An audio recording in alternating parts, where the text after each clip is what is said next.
À mon avis, vous avez tellement d'affaires à votre actif que vous confondez les dossiers. Monsieur, je ne vous cacherai pas que vous êtes dans la merde, mais vraiment jusqu'au cou. C'est pas qu'on veut à tout prix vous massacrer, mais à un moment, on fait comment? Oui, mais vous occupez une chambre, donc vivre à 3 dans cette chambre. Je ne vis pas à 3 dans la chambre, monsieur, je vis tout seul. Il a tendu la main au diable et maintenant, le diable est en train de rigoler sur lui. Je pense qu'il y a un moment donné où il faut que ça vous fasse vraiment mal. Vous avez quel âge? J'ai 20 ans. 20 ans. Et j'espère qu'on ne se reverra plus jamais.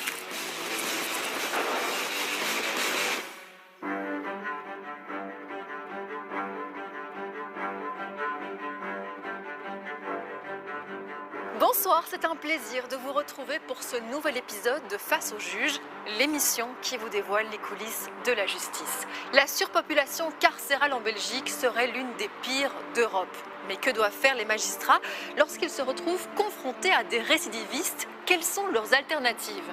La peine de travail, par exemple, cela pourrait être une solution, mais encore faut-il qu'elle soit appliquée. Et vous allez voir que ce n'est pas aussi simple. C'est dans le bureau du procureur du roi Yacine Selika que nous débutons la journée. On se trouve ici à Verviers et plus précisément au tribunal de police. Jérémy a été contrôlé sur son cyclomoteur alors qu'il n'était pas assuré. En fait, Jérémy avait mis les plaques de son quad sur son cyclomoteur sur les bons conseils, selon lui, de son assureur. Mais le tribunal n'y croit pas, d'autant que Jérémy a déjà été condamné 24 fois par la justice, dont 6 fois pour conduite sans assurance. Jérémy a été condamné par défaut à 4 mois de retraite permis et 3 200 € d'amende. Il fait opposition à ce jugement et son avocate plaide pour remplacer l'amende par une peine de travail. Ça c'est de l'emprisonnement et des amendes. Pour le reste, 950 heures de travail, vous les avez prestées? Ouais. Oui. Vous avez fait quoi? J'ai été travailler à la commune de Herk. C'est plus confortable que de payer les amendes. Non, c'est pas, non. Non? J'ai C'est pas. au centre d'Atrada, le centre de tri. Aussi, Oui. ouais, j'ai fait là aussi. Mais ça n'a pas l'air d'être plein d'enseignements. Une peine de travail, comme son nom l'indique, devrait rester une peine quelque part. Donc on devrait ressentir un certain effet par la condamnation prononcée et en tirer éventuellement certaines conclusions. Et compte tenu des antécédents, je n'ai pas le sentiment que vous en ressentiez un effet quelconque et surtout que vous en tiriez un enseignement quel qu'il soit. Je me trompe? Si, parce que voilà. Oui, parce que c'était avant. Je ne pourrais pas revenir en arrière, monsieur, moi. Ben non. Mais maintenant, on parle de votre futur, ou de votre actualité, en tout cas votre actualité judiciaire. Qu'est-ce que vous pensez de cette peine de travail, monsieur le procureur du roi? Mais je n'y suis pas favorable dans la mesure où déjà 950 heures ont été prononcées. C'est beaucoup, c'est plein d'occasions de démontrer, certes, qu'on fait ces heures de travail, mais surtout aussi qu'elles servent à quelque chose, c'est-à-dire à une prise de conscience qui dissuade de recommencer à l'avenir. On ne peut que s'étonner que quand on a été condamné à plusieurs reprises, et j'y reviendrai, on ne fasse toujours pas les choses dans l'ordre, on n'ait pas appris la leçon, les leçons, c'est-à-dire qu'on achète un cyclo la veille et on roule avec et on va faire le nécessaire après. Mais non, quand on a été condamné plein de fois, on fait les choses dans l'ordre tout simplement. Et quand je parle de condamnation, monsieur, en réalité, pour certains prévenus, on en a quelques-unes, alors on peut les énumérer. Mais vous, vous en avez 24. Alors vous, on doit fonctionner par groupe d'infraction. Et les groupes d'infraction, c'est 6 défauts d'assurance et 9 condamnations pour ou défaut de permis de conduire, ou conduite sous échéance du droit de conduire, ou les deux, parce qu'il y a des décisions où vous êtes condamné pour les deux. Alors, je pense qu'il y a un moment donné où il faut que ça vous fasse vraiment mal, et je crois que la peine de travail, c'est trop facile pour vous. J'ai envie que vous sentiez, vous qui n'avez plus droit au sursis, que vous sentiez la douleur de devoir, même en plusieurs fois, payer pour l'infraction que vous avez commise. Et c'est pour ça que je crois que la sanction qui a été prononcée est tout à fait opportune et je ne vois rien à y changer. Le procureur ne veut pas accorder une peine de travail à Jérémy qui a déjà été condamné auparavant à 950 heures de travail d'intérêt général. Moi, je pensais vraiment être assuré parce que j'ai demandé à mon courtier. Maintenant, il dit non parce que... Monsieur, vous avez déclaré vous-même lors de votre interpellation que vous n'aviez pas eu le temps de faire les démarches pour vous mettre en ordre. Maître Gérion a confirmé, d'ailleurs la pièce qui se trouve au dossier, vous êtes assuré pour ce véhicule 2 jours après la constatation de l'infraction. Ça veut dire que vous avez attendu de vous faire choper, pour le dire en bon français, avant de vous mettre en ordre. C'est tout, c'est pas plus compliqué que ça. Et pourquoi? Parce que vous n'aviez pas envie qu'on vous confisque votre cyclo. D'accord. Et si on n'est pas contrôlé pendant 2-3 mois, ben on a déjà gagné ça et on roule sans assurance. Mais le problème, c'est quand un malheur arrive. Oh, vous ne roulez jamais sans assurance. Avant, oui, maintenant plus, quoi. Mais d'accord, j'ai compris, c'était avant. Bon. Finalement, le juge décide de suivre le procureur du roi. Il n'accepte pas la peine de travail, mais réduit tout de même l'amende à 2 000 € et le retrait permis à 3 mois. Direction le tribunal correctionnel de Bruxelles, retrouver le président honoraire du tribunal de première instance, Luc Hénard. Ça fait 30 ans que je suis juge. Les millions d'excuses que j'ai entendues, vous n'avez pas à entrer dans cette maison. Ce n'est pas chez vous. Vous n'avez pas à faire ça. Vous savez, madame, il n'y a pas de pire aveugle que celui qui ne veut pas voir. Hein. Qu'est-ce qui me dit que vous avez compris la leçon aujourd'hui? Et le procureur du roi, Yacine Selika. Il a tendu la main au diable et maintenant le diable est en train de rigoler sur lui de tous ses mauvais choix. L'audience est chargée. Il n'est pas rare que le juge préside son audience pendant près de 10 heures. Il faut dire qu'il a du pain sur la planche. Vous êtes un voleur. Ça, c'est de l'outrage à magistrat. Dans la première partie de l'émission, nous avions suivi l'audition de Raphaël au parquet de Bruxelles. Vous êtes dans la merde, mais vraiment jusqu'au couscous. Le jeune homme de 20 ans avait été pris en flagrant délit de vente de stupéfiants, notamment avec un mineur d'âge. Vous vous rappelez de ça? Vous lui avez donné un truc et puis c'est lui qui a fait la commission pour vous. J'essaye vraiment de me rappeler de cette scène, mais j'ai vraiment pas l'impression que Je me rappelle pas. Avant de nier face aux policiers, il avait tout de même avoué les faits dans le bureau du procureur du roi. J'ai fait aux policiers, je leur ai menti, je leur ai contacté pour voir monsieur. Mais pendant 48 heures au commissariat, là, j'ai beaucoup réfléchi, comme vous avez dit, j'ai beaucoup trop à perdre pour faire des conneries pareilles. Mais il affirme que s'il deal, c'est parce qu'il est contraint et forcé par 2 hommes. Ils m'ont dit de venir, c'est simple, si tu viens pas, tant pis pour toi, mais on va te revoir, ça craint. Raphaël avait promis de se reprendre en main, d'arrêter la consommation et la vente de stupéfiants. Il serait temps de faire quelque chose de ma vie, là, je vous parle honnêtement, monsieur. Il serait temps de délaisser cette fumette de côté, c'est bon, on a passé l'âge, délaisser les conneries. Ces 48 heures, ils m'ont vraiment fait très réfléchir, monsieur. Je vous parle vraiment honnêtement. Lui qui a déjà un casier judiciaire bien rempli pour son jeune âge. Vous avez aussi des casseroles, quoi. Vous avez été condamné à plusieurs reprises, à 2 reprises, pour des vols. La prison, elle m'avait vraiment marqué la tête. Bah oui, vous avez fait 2 passages en prison, monsieur.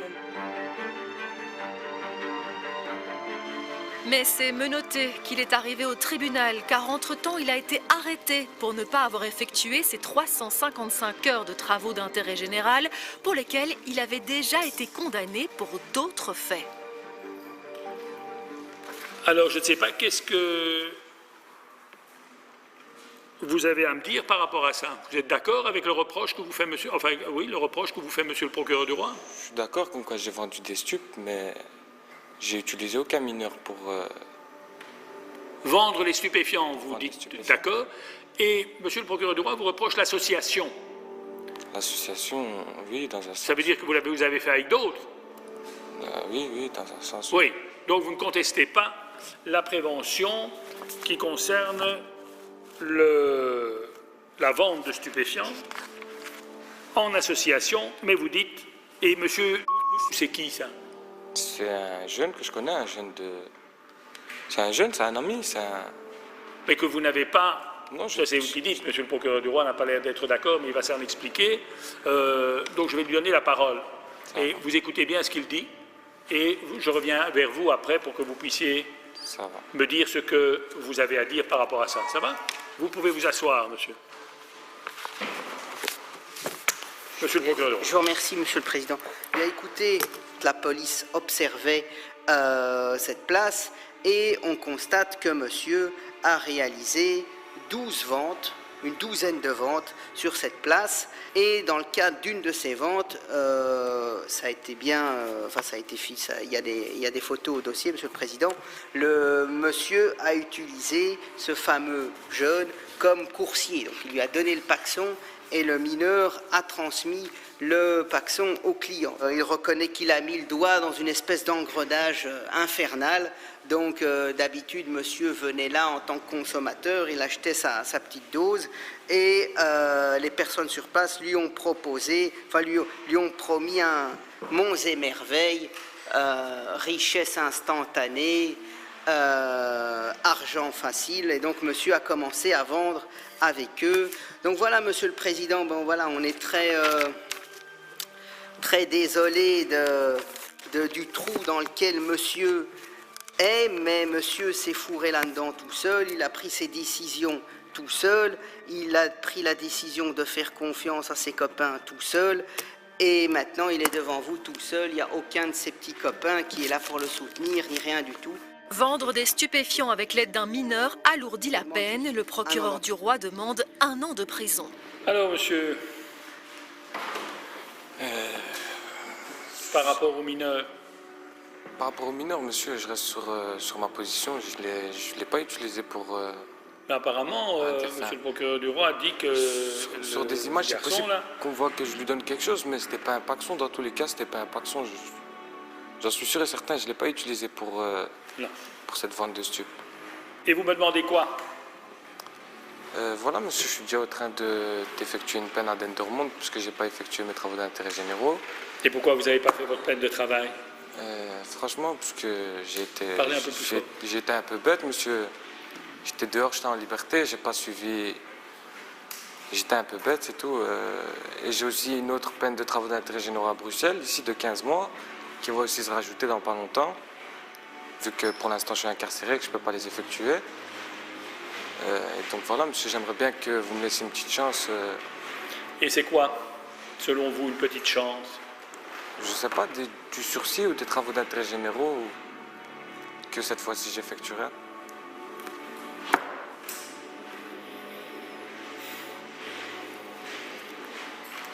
Monsieur le procureur du roi, une réaction par rapport à ça? Le problème, c'est Il n'y a rien, oui, on est bloqué par cette condamnation, par cet emprisonnement, donc c'est un peu compliqué d'aller vers une mesure de faveur si monsieur est... Ou un sursis. Oui, ou un sursis.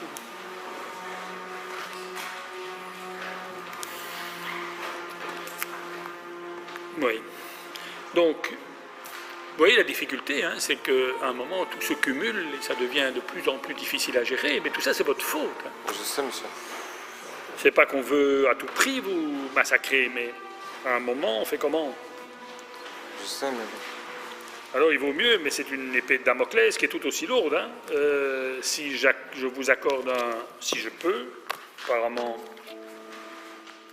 après les antécédents que j'ai vus, ça pourrait encore aller.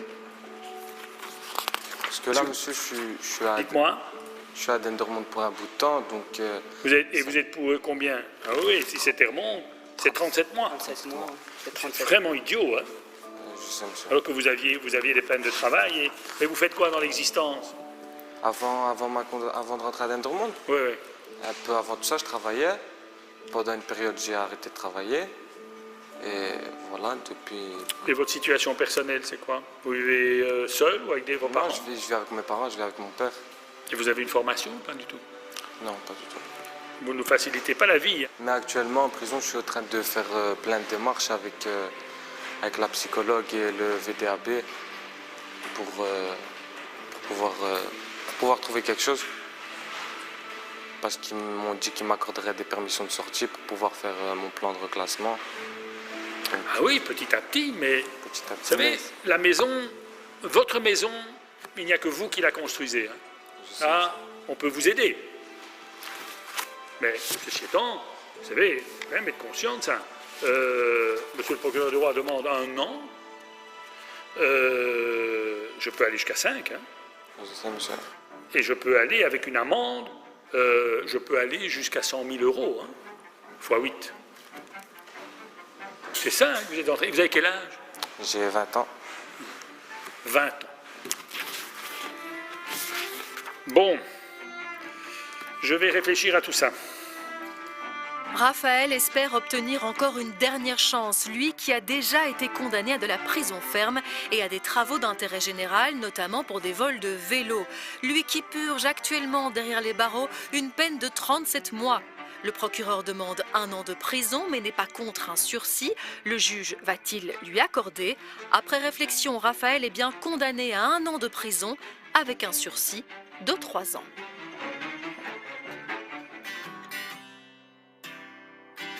Monsieur le Président, à quel moment un juge décide d'accorder un sursis lorsqu'il prononce une peine de prison?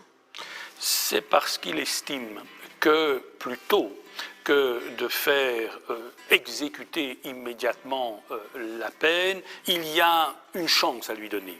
Et cette chance, c'est de lui dire, si pendant une période de 3 ou de 5 ans, selon les cas de figure, eh bien, vous ne vous faites plus connaître de la justice, je pense que le résultat est bon pour tout le monde, bien sûr pour lui, puisqu'il ne devra plus exécuter la peine qui a été infligée, mais la société aussi en tirera un bénéfice, puisque la personne qui a commis un fait a été jugée et a retrouvé le droit chemin. Merci beaucoup, Monsieur le Président. Merci pour ces explications. On vous quitte ici, mais on vous retrouve dimanche prochain pour un nouvel épisode de Face au juge.